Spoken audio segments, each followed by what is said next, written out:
Office में पहला दिन था। सहमी सहमी सी थी मैं।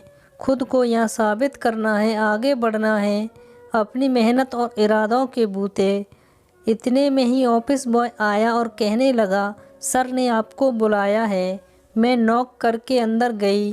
सो मिस शक्ति, वेलकम, आपका स्वागत है इस कंपनी में। उम्मीद है आप जैसी होनहार लड़कियां बहुत जल्द आगे बढ़ेंगी। मैं उनको थैंक यू कहकर बाहर आई तो अलग ही ऊर्जा महसूस कर रही थी। कितने अच्छे बॉस मिले हैं मुझे, इतना हौसला देने वाले और जिन्ना दिल। मैं अपने काम में जुट गई और फिर धीरे धीरे बॉस के दिल में अपने काम से अलग जगह ही हासिल कर ली। वो मुझ पर भरोसा करते थे, इसलिए बड़ी जिम्मेदारी मुझे ही देते। उनके साथ काम करते करते कब मैं उनके इतने करीब आ गई, खुद मैं भी नहीं जान पाई। आज कल ना जाने क्या हो गया था। वो बोलते रहते और मैं बस उनको देखती रह जाती। गुड लुकिंग तो वो थे ही, हम उम्र भी थे।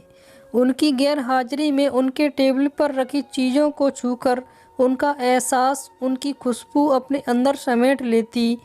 जब भी वो पास से गुजरते या मैं उनके करीब रहती तो उनकी वो भीनी भीनी खुशबू मुझे मदहोश कर देती। मन में कई हसीन और रंगीन ख्वाब पलने लगे थे। अगले ऑफिस जाने का इंतज़ार रात से ही रहता। खुद को कई बार आईने में निहारती और फिर यही सोचती कि उनको तो मैं पसंद ही हूँ, लेकिन पता नहीं अब तक प्रपोज क्यों नहीं किया। एक दिन पता चला उनकी पोस्टिंग दूसरे शहर हो गई है। मन आहत हुआ। मैंने सोचा उनसे अपने दिल की बात मैं कह ही दूँ। उनके केबिन में गई तो कोई और भी था। उन्होंने कहा कि आ जाओ, सब अपने ही हैं, कोई पराया नहीं। फिर उन्होंने मेरा परिचय करवाया। शीतल, यही है शक्ति जिसकी तारीफ़ों के पुल में अक्सर तुम्हारे सामने बांधता था और तुम कहती थी कि कभी मिलाओ भी अपनी शक्ति से। यह सुन मैं शर्म से लाल हो गई। धड़कनें तेज थीं क्योंकि मुझे लगा कि विनोद सर भी मेरे बारे में वही सोचते हैं जो मैं। तभी तो सबको बता रखा है। अरे शक्ति, कहाँ खो गई? तुम्हारा तो परिचय करवा दिया, पर तुम भी इनसे मिल लो। ये हैं ऋतु, मेरी मंगेतर, मेरी जान। ये सुनते ही मेरे होश उड़ गए। ऐसा कैसे हो सकता है? मुझे प्यार के ख्वाब दिखाकर किसी और के साथ। अरे तुम फिर खो गई कहीं? क्या बात है शक्ति, तुम ठीक हो ना?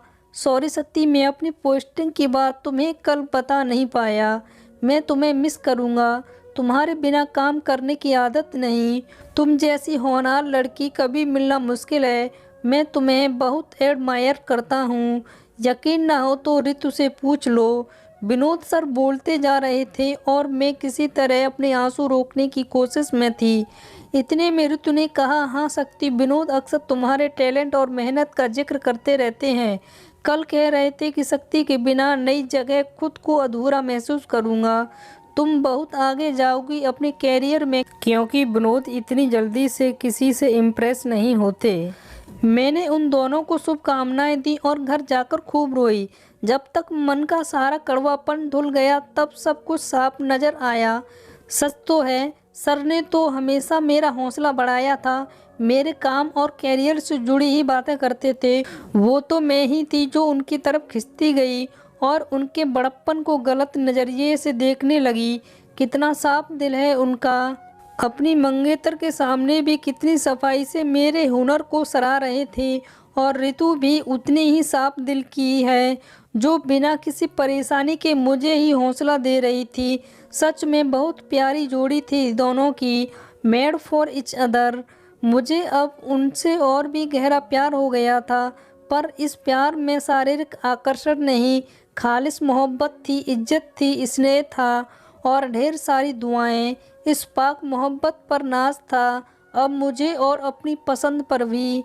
मेरा पहला प्यार भले ही ख्वाब था पर हसीन था। दोस्तों, मैं उम्मीद करती हूँ आपको कहानी पसंद आई होगी। कहानी आपको कैसी लगी कमेंट बॉक्स में कमेंट करके ज़रूर बताएं। अगर कहानी पसंद आए तो लाइक और शेयर ज़्यादा से ज़्यादा करें तथा चैनल पर नए हो तो चैनल को सब्सक्राइब ज़रूर करें। धन्यवाद।